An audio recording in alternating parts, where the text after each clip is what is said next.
So paradiddle, also one of our most common rudiments. It's named for the way it sounds. That's why it kind of has a funny name. It's an onomatopoeia. It's really just a combination of single strokes and double strokes. So there's a few different ways you can think about it. You can think about the actual pattern itself, which slowly will be right, left, right, right, left, right, left, left, if I'm leading with my right hand, or if I'm leading with my left hand, left, right, left, left, right, left, right, right. Now, that might seem kind of like a mouthful, and I guess it is. So sometimes it's helpful to think for people when you're learning this rudiment, single, double, okay?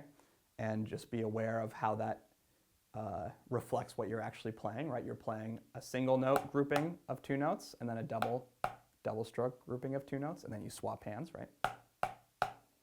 Or, you know, the way I really learned it was actually thinking the word paradiddle, where para is the right-left or left-right, and diddle is the right-right or left-left. That's the way I learned it personally. So like paradiddle, paradiddle, paradiddle, paradiddle. So, and you'll also hear people call double strokes that are interlaced into single strokes like that diddles, like just generically. So like if I go like,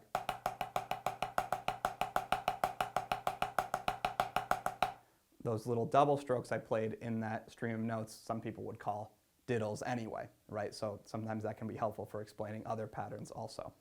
So anyway, just to recap that, right, left, right, right, left, right, left, left, or single, double, or paradiddle, paradiddle. I would try all three of those, see which one sticks with you and helps you remember it and helps you process that information fast enough to play it at whatever tempo you're aiming for. So I would recommend really practicing this just like you would with the other rudiments we've talked about so far, as like its own even stream of notes with no, you know, specific dynamic or articulation, just like trying to make it sound even dynamically, rhythmically, tonally, those things. But I also, because this pattern, it's so common to hear accents on the beats, like if we're thinking of them as 16th notes, like 1E and a 2E and a 3E and a 4E and a paradiddle, paradiddle, paradiddle, paradiddle. That's so common that I definitely recommend practicing that as well. So if you do that, the hand that's accenting is going to switch sides repeatedly. So like this.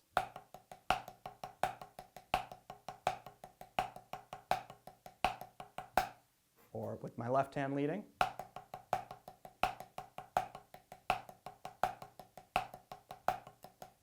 Like this. So that's really important because that's, I would say in like drum set playing, you might even hear that with that accent scheme more than you're going to hear a more even interpretation of the sound of a paradiddle.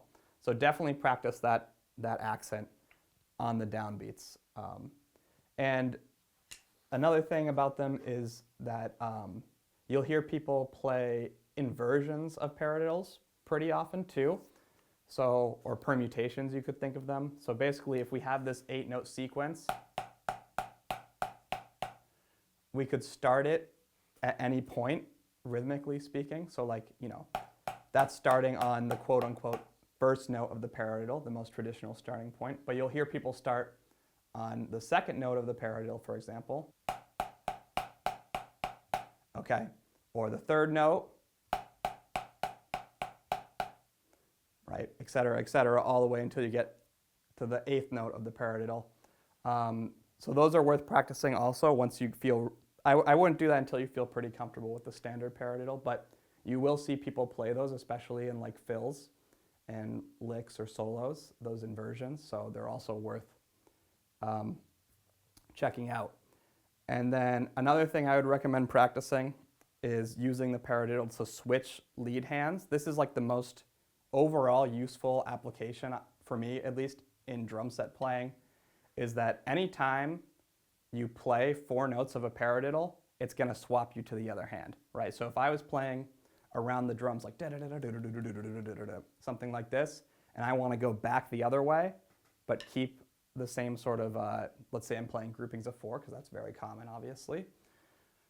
If I play a paradiddle on my furthest right drum, assuming I started leading with my right hand, that's going to turn me around to my left hand, and now I can go back the other way, leading with my left hand, which is going to be easier ergonomically speaking, right? So something like paradiddle, like this, right? So I would practice that like maybe just playing it on beat 4 of a measure of single strokes, something like this. Paradiddle. 1, 2, 3, paradiddle. 1, 2, 3, paradiddle. And there's a lot of other ways you can practice paradiddles too, but those are some good ones to get you started.